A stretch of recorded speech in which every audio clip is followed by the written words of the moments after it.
Hey, good day everybody. Welcome back. So let's talk a little bit about typewriter maintenance, shall we? Specifically that one nagging problem that everybody seems to have, which is skipping. The skipping problem, let's look at it. Yes.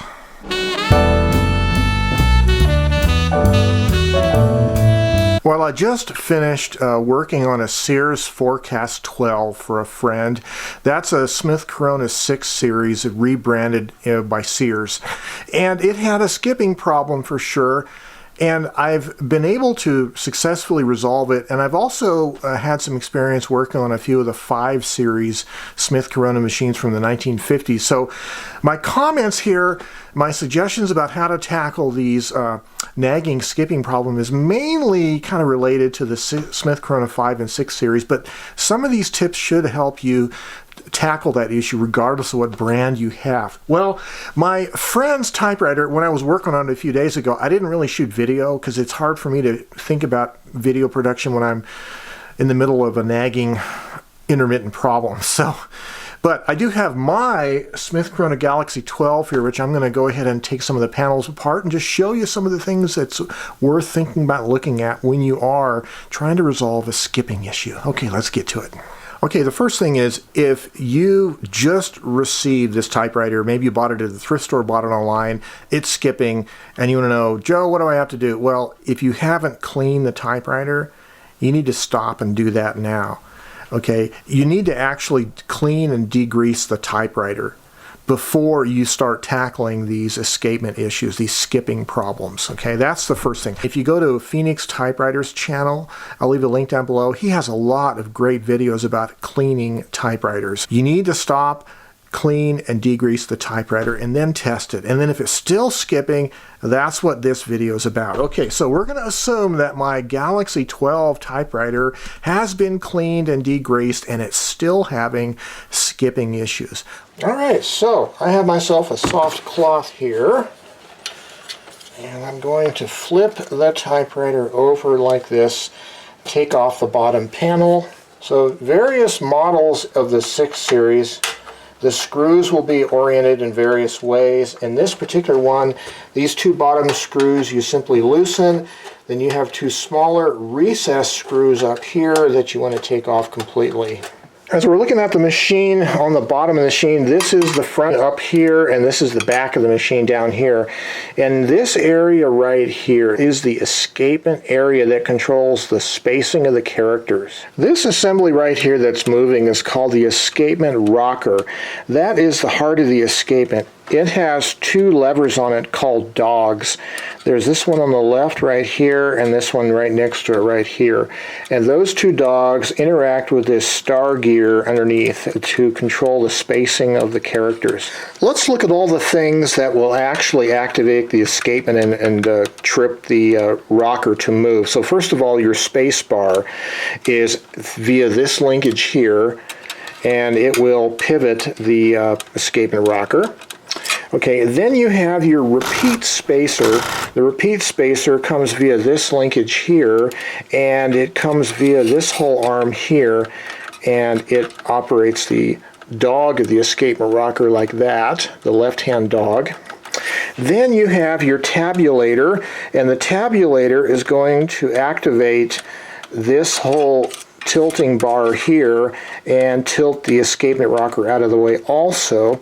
And finally, when you type any of the character keys, the escapement rocker is activated by this sub bar right here, pushing on this black linkage and moving the escapement rocker out of the way to permit the star wheel to move.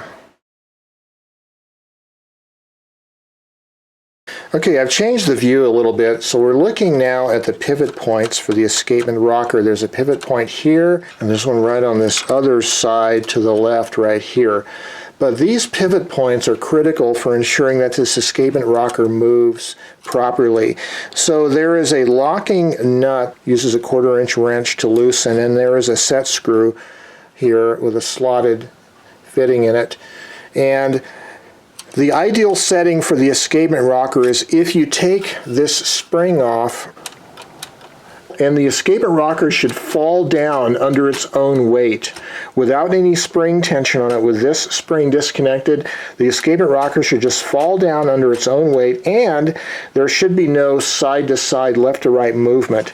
In order to achieve that, it's best if you go through the left side and loosen the left side nut, which is right here, and going from the left side with a screwdriver, because it's closer to the edge on the left side, you'll be able to reach it easier. And you want to adjust that set screw so that you've achieved the condition of the escapement rocker can pivot on its own up and down easily, like that, but there's no side-to-side play. Then you want to tighten the locking nut back and make sure that the escapement rocker still has the same amount of play on it. Okay, the tooth of this dog on the escapement rocker must be, when it engages or touches the tooth of the star wheel, they have to be even with each other.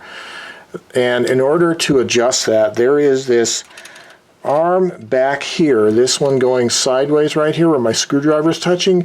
You want to bend this arm up or down a little bit in order to get the two faces of the dog and the star wheel to be even with each other. You want to be even like that. You don't want to have them barely touching like that or like that, so they have to be even. Okay, the next thing to check for is this left-hand dog on the escapement rocker, the one that's moving right here. This screw right here needs to be tight. It needs to be absolutely tight so that it does not move on its own. If you put a screwdriver in here, try to turn it, it won't turn. But this dog needs to be free to move. And if you find it sticking and not moving, you're going to have to remove the entire escapement rocker. And on the back side of this screw is a nut like this one. You can barely see. This little black nut has a shoulder on the bottom of it. It's a shoulder nut, and it engages a little bracket on the back side of the escapement rocker.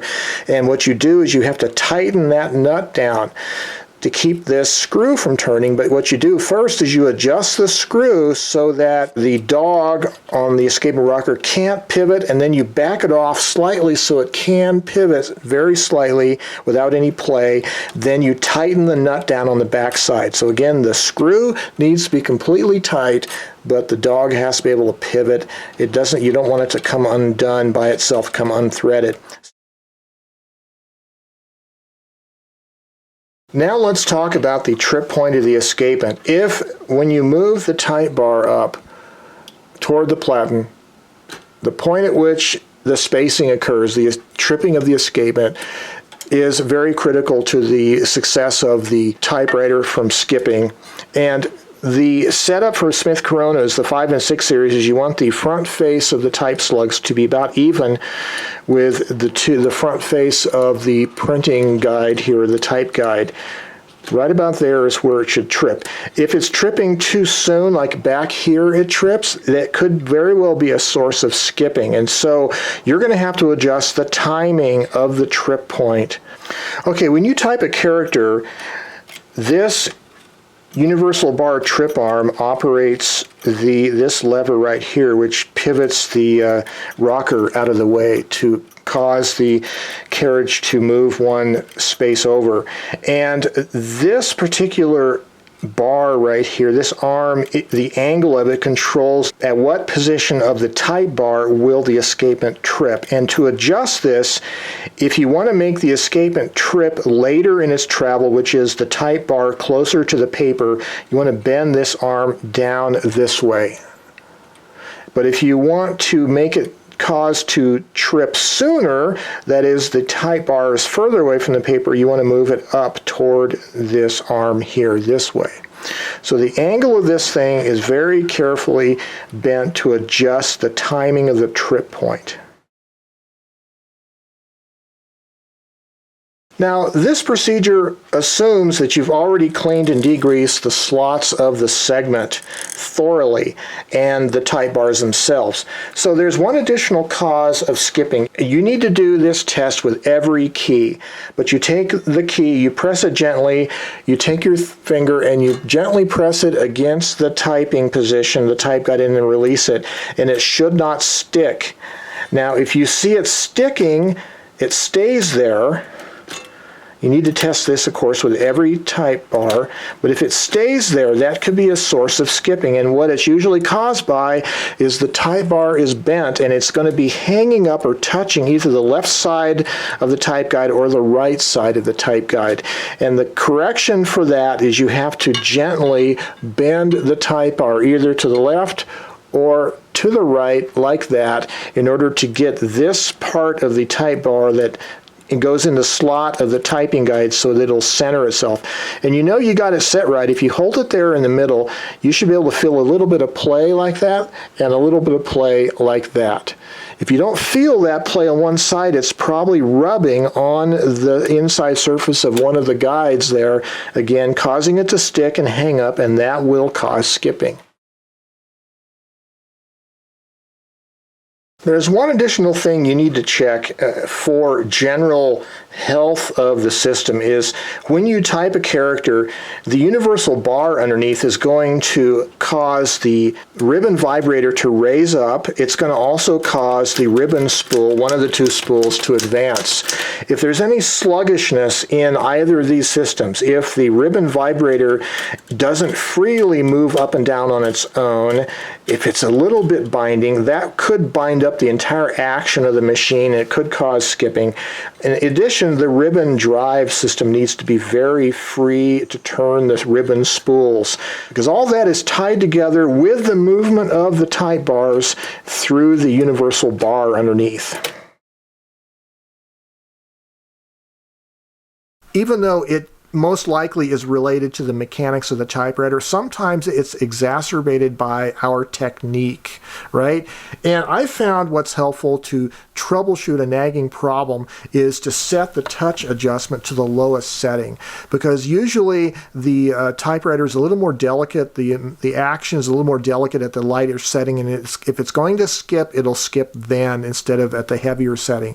Also, sometimes if you have a really light touch, it might cause, in some cases, might cause the typewriter to skip more often. However, I've also seen it where only if you have a really heavy hand will it skip, and so it really is helpful to troubleshoot these problems, to try typing with different styles.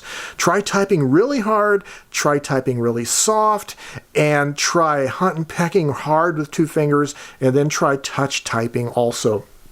Now, here's a common problem I've seen. People will repeatedly complain that the letter A skips. When I type the letter A, it skips. And I have two questions to ask them when I find that out. Number one, are you right-handed? And number two, do you touch type? And invariably, both of those answers are yes. And what's that? What is going on there? Well, what's happening is the letter A is the third most frequent letter in the English language. So you're going to type it an awful lot. But if you're right-handed and you're touch typing, that means the letter A is typed with the weakest finger of the weaker hand. So you can see that is a confluence of conflicting issues there.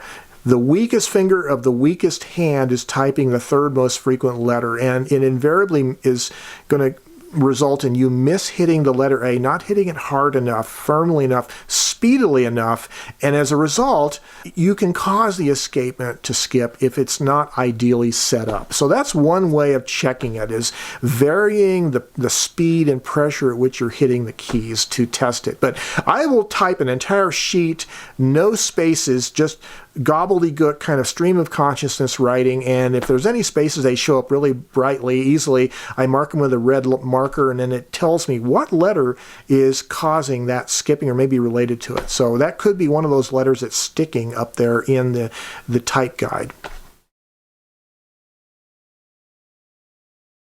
Another interesting thing that can affect skipping is the spacing of the keys. So on the Smith Corona 6 series, I noticed these keys, they're kind of like oval shaped, sort of, but they have a wider lip along the midpoint of the key, and they're actually pretty close together. They're surprisingly close together. And what I found with these 6 series Smith Coronas, it's easy to mishit the keyboard. Like you're trying to hit the G key and part of your finger partly hits the H key next to it or something. That can initiate like a skipping issue. If it happens when, for instance, the type bar is retracting and then you mishit the other key, it'll cause it to space again, and you'll have an extra space in there when you don't want it. So sometimes it's the layout of the keyboard, the spacing of the keys, and also the slope of the keyboard and the travel. How deep do the keys travel before the typing happens? All that is related to the design of the machine. You can't really change it. But so certain machines are going to be more suited for your fingers than others. If you have big, blunt, fat, beefy fingers, you might find these Smith Coronas, the keys are just a little bit too close together sometimes, and maybe you need another brand of typewriter. It's also worthwhile mentioning that sometimes, depending on your technique and your machine, sometimes you may not be able to totally resolve the skipping issues. I know I have this nagging Smith Corona Skywriter and I still have not fixed that skipping issue completely. It could be, there could be wear, mechanical wear on maybe the escapement parts, those little fingers, those little pawls, on those tiny little parts. Maybe something's just worn over the years and it's just going to do it. In that case, you're just going to have to live with modifying your typing technique to minimize the chances that it happens. And for me, that means two-finger typing a little more firmly and a little more succinctly, not quite so sloppily, and that usually minimizes it. Because I know when I start on an extended typing session, typically at the very start of the session, I don't have too many skips. But then as my hands start to get tired and I kind of get fast and sloppy, later on it starts to skip more. So I know it has something to do with the interaction of the way I'm working with the machine. So these are just a few of the critical points to check if you have intermittent skipping problems with your Smith Corona 5 or 6 series. However, this is not an exhaustive procedure. If you're interested in getting the complete Smith Corona exhaustive procedure, like for instance here, this is the reprint of the service manual and it's available through Ted Monk's website. If you look at the Typewriter Database website, I'll leave the link down below. These are wonderful resources because the details in the Smith Corona procedures especially are really good for almost anybody who's competent mechanically. You can figure this out. If I can do it, you can do it. Again, make sure your machine is thoroughly cleaned and degreased before you start this. But I've been able to have some degree of success with a number of 5 and 6 series Smith Coronas by following these general guidelines. Well, I hope this was helpful to you guys to solving those nagging skipping problems. Aren't those a bear sometimes? Yeah. Well, until next time, stay creative and have yourselves a great day. Bye-bye.